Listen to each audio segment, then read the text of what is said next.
خیلی از مردم ترانه‌های زمان طاغوت رو باور کردن، یعنی فکر میکنن واقعا هیچ خبری نیست. میگه کی اهل جهنم که خونش تو بهشته، صدا داره ضبط میشه که نه باور کن. میگه آقا بهشت و جهنمی کشکی چی کاری، چی اینا شیخا درست کردن، یک دکان درست کردن، ما رو میترسونن. خدا کریمه.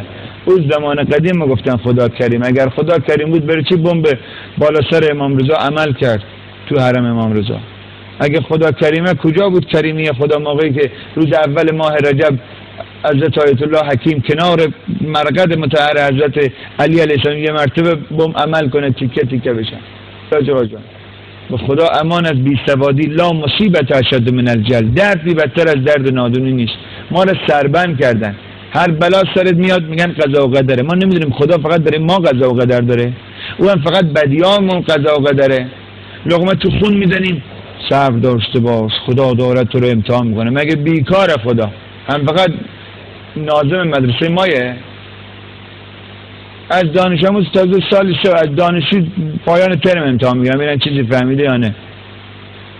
یک سره ما لقمه تو خون بزنیم. با زنم مشکل دارم، با بچه‌م مشکل دارم، با عروسم، با دامادم، با مملکتم، با مسئولین، با شیخا، با همینا مشکل داریم بگیم. بعد ما که گله میکنیم آقایی که یک مقداری بلا امتحان میکند خدا. یک بار خدا به ابراهیم گفت بچه‌تو بنداز تو، بچه‌تو قربانی کن. یک بار به مادر موسی گفت بچه‌تو بنداز تو آب. یک سال آب بازی میکرد اینا با هم.